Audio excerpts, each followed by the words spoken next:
열왕기하 14장 17절에서 29절 말씀. 이스라엘의 왕 여호아하스의 아들 요아스가 죽은 후에도 유다의 왕 요아스의 아들 아마샤가 15년간을 생존하였더라. 오늘은 남 아마샤가 이제 역사 속으로 사라지고 남 아사랴가 이제 등장을 하는 이야기와 북 여로보암이 등장하고 퇴장하고 그리고 북 스가랴가 등장하는 이야기를 오늘 기록하고 있습니다. 이 열왕기에서 기록하고 있는 것은 북이스라엘이 한 200년 정도 분열 왕국으로서 나라를 유지하고 있으면서 19명의 왕을 탄생시키는 이야기와 남유다는 40년 동안 20명의 왕을 탄생시키는 이야기로 기록을 마무리하고 있습니다. 우리는 조선 왕조가 500년으로 보고 있지만 그것보다 훨씬 짧은 이야기를 두 나라를 통해서 기록을 하고 있을 때에 우리는 열왕기를 통해서 어떤 생각을 하고 있어야 되는가, 또 왜 우리에게 이 열왕기가 있어야 되는가 하는 것을 생각할 때에 우리 예수님의 조상은 북이스라엘에서 났는가 남유다에서 났는가, 아브라함의 후손에게서 났는가라는 것을 생각하면서 왜 우리는 그 예수님의 조상과 그 예수님의 그 주변 나라를 생각해야 되는가를 알게 되고 깨닫게 됩니다.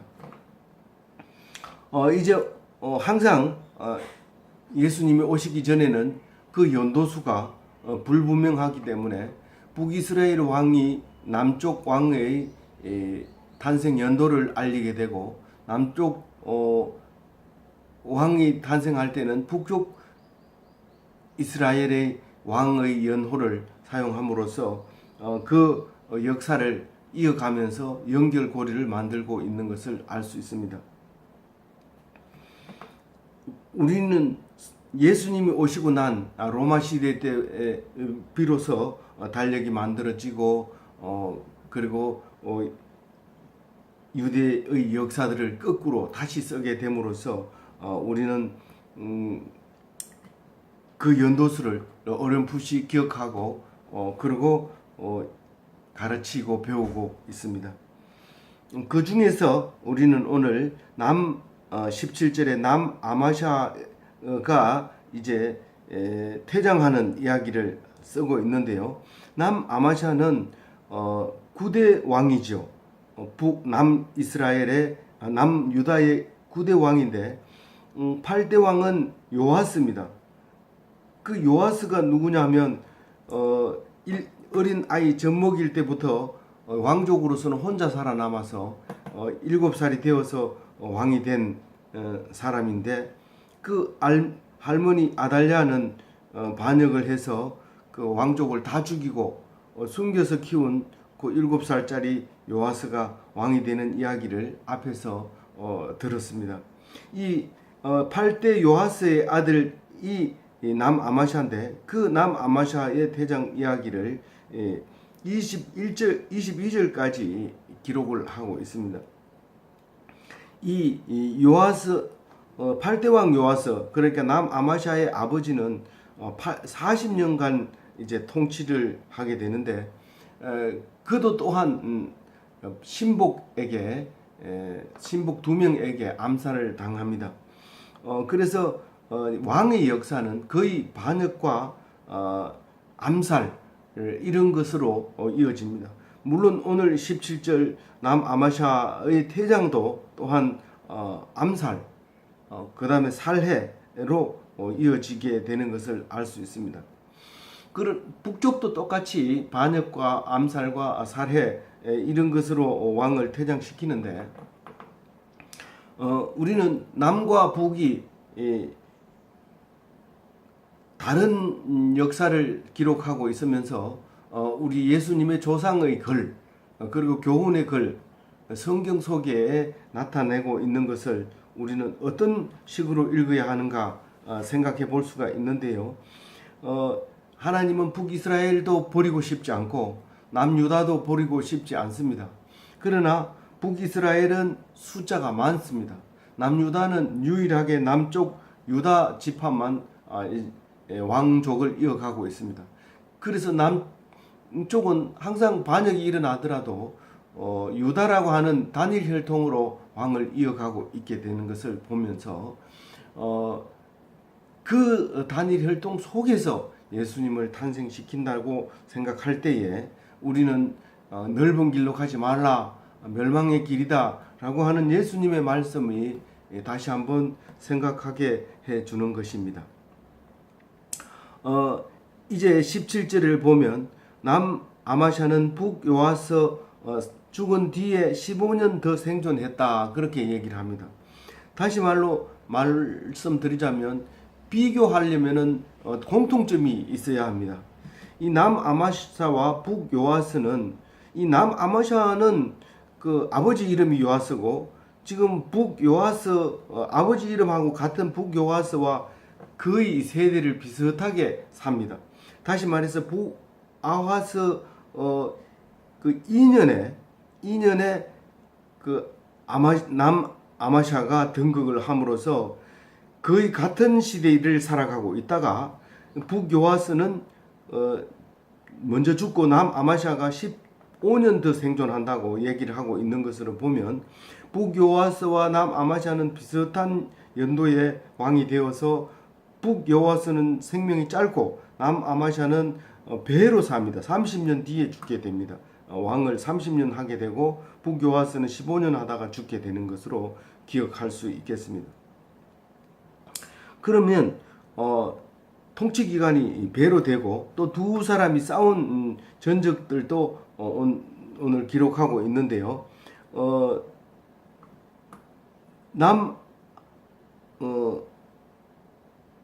남아마샤가 더 오래 살면서 더 많은 기록을 남기지만 오늘에서는 이제 그 두 사람이 싸웠다는 이야기와 사망하는 이야기로 마무리를 짓게 됩니다.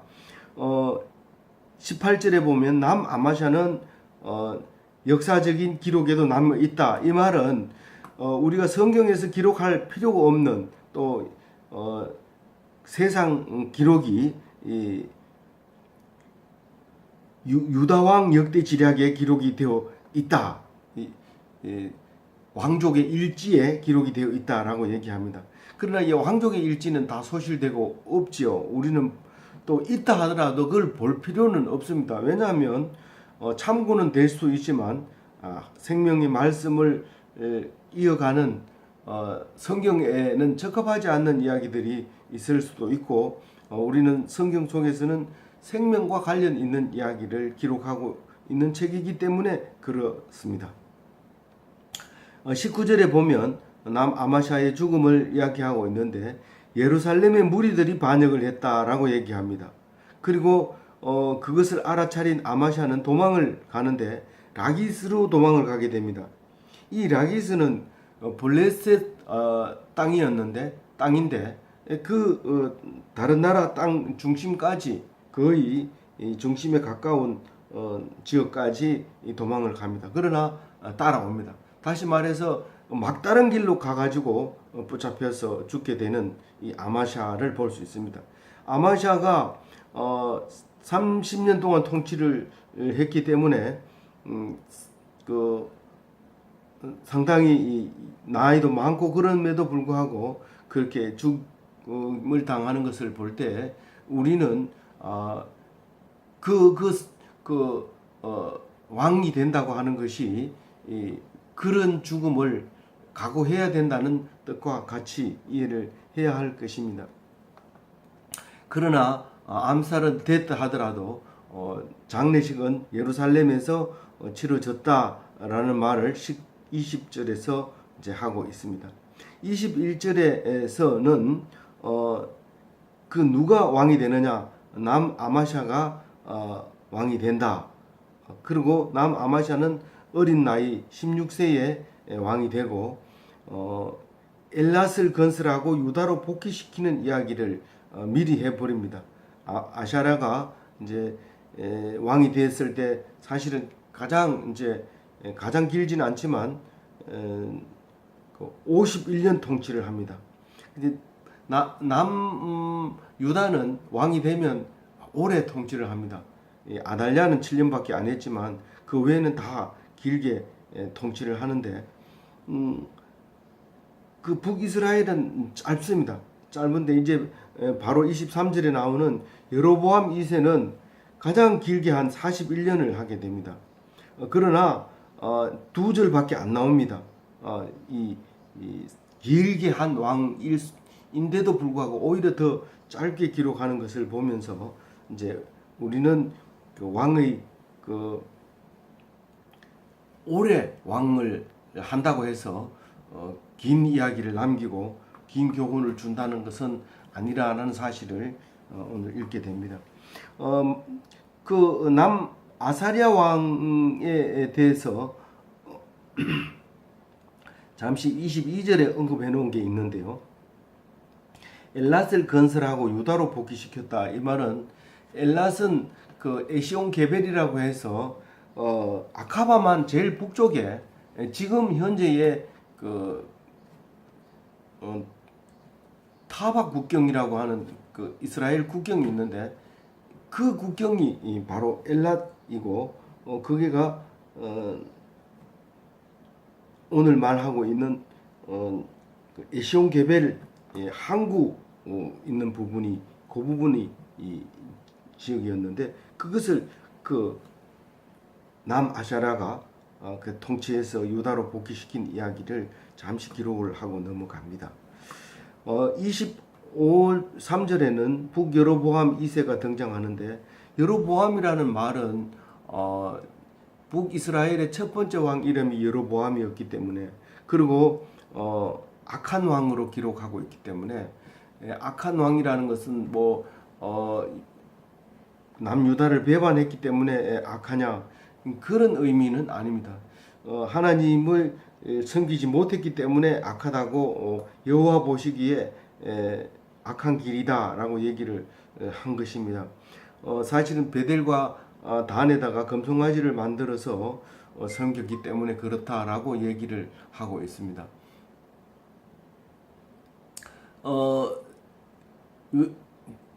그러면 우리하고 관계 없겠다 이렇게 생각이 되지만 사실은 이 여로보암은 열심히 하나님을 섬기기 위해서 단을 만들고 제사를 번제를 드리고 했는 것을 알 수 있습니다. 우리가 열심히 한다고 해서 하나님께서 선하다고 하는 것은 아닙니다. 하나님 편에서 있어야 된다는 것을 말씀하고 있습니다. 열심히 봉사하고 열심히 헌금하고 많은 사람에 앞장서서 할지라도 그 속에 하나님이 없다면 우리는 여로보암의 길을 가고 있다는 것을 계속해서 얘기하고 있지만 그래도 우리 이 마음속에는 읽을 때만 마음속에 와 있다가 돌아서면은 경쟁적으로 봉사하려고 하고 또 경쟁적으로 앞장서려고 하는 모습을 보면서 그게 바로 여로보암의 길이 아닌가 우리에게 들려주는 말씀입니다. 23절은 북요아스의 아들 여로보암이라고 분명히 얘기하면서 남아마샤 15년에 왕이 되었다라고 얘기를 합니다.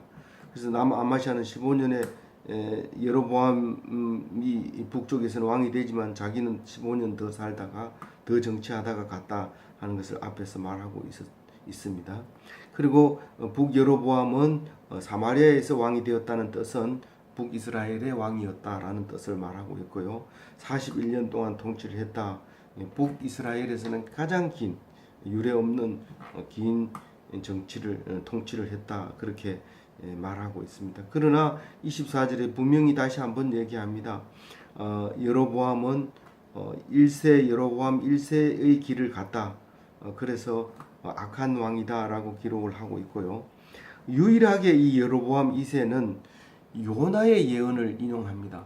요나는 요나서 외에 아무도 없다고 생각을 하는데 딱 한 군데가 있다면 바로 여로보암 2세의 예언한 한 가지가 있는데 그것을 소개하고 있는 것이 25절인데 요나는 그 가드 헤벨 사람이라고 얘기합니다. 갈릴리 바다 서쪽에 있습니다. 그러니까 예수님이 태어난 곳 태어난 곳이 아니라 그 나사렛하고 자란 곳 나사렛하고 거의 가까운 방향 그 지역에 가드 헤벨이라는 동네가 있었는데 거기에 아미떼라고 하는 사람의 아들 요나로 소개를 하고 있습니다. 이 사람은 요나서를 쓴 사람이 분명하다고 생각이 되십니다. 이분이 이제 예언을 한 게 있는데 하맛 어귀에서 아라바 바다까지 그 위에 얘기했던 엘랏까지 에시온 게벨까지 전 영토를 회복을 한다라고 얘기를 하는데 사실은 이제 북이스라엘과 남유다기 때문에 전체를 통일하지만 유다를 빼놓은 이 영역으로 기억을 해야 될 것입니다. 하마드기는 지금 가장 북쪽에 단 지파가 살고 있던 거기까지를 말하고 있는 거죠. 그래서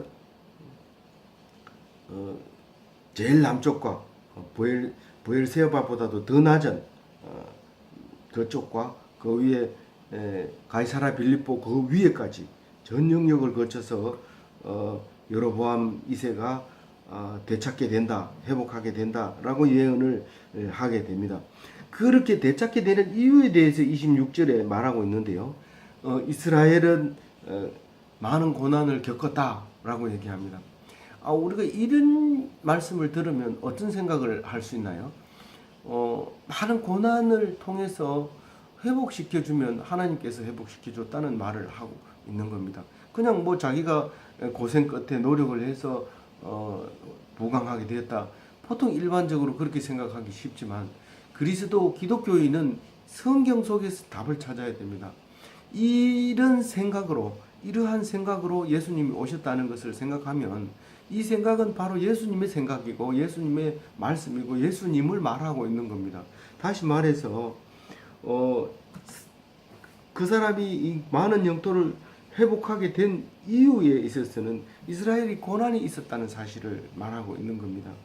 그러니까 고난이 있으면 무조건 회복하느냐? 그게 아니라 고난을 하나님이 들어주시고 기억하고 그것을 하나님께서 회복시켜 줬다는 겁니다. 그러면 뭡니까? 모든 영광을 하나님께 돌린다는 그런 의미를 말하고 있는 것이지요. 그 고난이 뭐였나 하면 좀 어렵게 적혀 있습니다. 26절이 이는 여호와께서 이스라엘의 고난이 심하여 매인자도 없고 노인자도 없고 이스라엘을 도울 자도 없음을 보셨고 이렇게 기록을 하고 있습니다. 다시 말해서 종도 없고 자유자도 없고 도울 자도 없다 그런 말을 하고 있습니다. 다시 말해서 27절에 다시 한번 말하고 있는데 하나님이 이스라엘을 멸망하겠다는 말씀도 없었다. 없는 게 많은데 하나님께서 이스라엘을 없애겠다 그런 말도 하지 않았기 때문에 안 없앴다는 겁니다. 그래서 회복시켜줬다는 겁니다. 나중에는 이제 아수르에게 망할 때는 하나님께서 이제 없애버리겠다. 그럼으로써 아수르가 망하고 그 민족들을 다 다른 데로 이주시킨다는 겁니다. 그게 하나님이 했다는 말씀을 하고 있는 것이죠. 모든 역사는 하나님을 기록하고 있지 않습니다. 근데 하나님께서 했다고 기록을 하면 성경이 되는 것입니다. 그러면서 이 여로보암의 이야기는 마무리를 합니다. 28절에 여로보암은 역사적인 인물이고 일지가 있다. 그러니까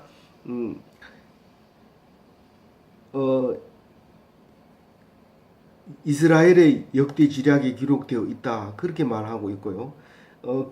꼭 기억한다면 다메섹을 회복한 일. 다메섹이 그 하맛 어기로 우리는 여기서 생각을 할 수 있겠죠. 사실은 그 전체적인 기록은 정확하지는 않지만 하맛-어기보다 약간 북쪽에 더 올라가서 이제 다메섹이 있는 걸로 그림을 대조해 보면 그렇게 되어집니다만은 여기서는 다메섹을 회복했다고 하는 일을 기록하고 있습니다. 그리고 그 밑에 하맛을 유다로 돌려받은 돌려받은 이야기를 28절에 말하고 있습니다. 그러니까 하맛으로부터 돌려받았다는 얘기는 하맛을 남유다로부터 돌려받았다는 뜻이니까 그 남유다의 영역을 북이스라엘로 도로 돌려줬다는 의미를 가지고 있죠. 그리고 나머지 아주 짧게 41년 동안 통치한 것을 아주 짧게 기록한 것은 나머지 부분은 다 생명에 관계없는 역사책에 기록할 일들이다라고 말하고 있는 것으로 들려집니다. 29절에는 여로보암이 사마리아에 장사되었다. 이 말은 제대로 장사했다. 버려졌다. 저주받았다. 그게 아니라는 말씀을 하고 있습니다. 그리고 그 아들 스가랴가 이스라엘의 여로보암을 뒤를 이어서 왕이 되었다. 그래서 14대 왕이 되었다. 여로보암은 13대 왕이었다. 이렇게 얘기합니다. 그런데 그 아들 스가랴는 6개월만 왕을 하게 되는 걸로 나와 있습니다. 아버지는 길게 하면 아들도 길게 하겠지. 아버지가 부자면 아들도 부자겠지. 오해죠. 우리는 항상 개천에서 용 난다 그런 말을 하고 있습니다. 그것은 사람이 만든 거지만 하나님이 그렇게 세상을 통치하고 계신다는 것을 기억을 해야 할 것입니다. 그래서 우리는 너무 부를 많이 축적했어도 안 되고 오랫동안 사는 것도 축복이 아니고 하나님께서 해주시는 대로 최선을 다해서 열심히 노력하는 것이 아니라 열심히 하나님 말씀을 상고하고 기억하고 생각하면서 영생에 들어가는 그 길을 살아야 할 것입니다.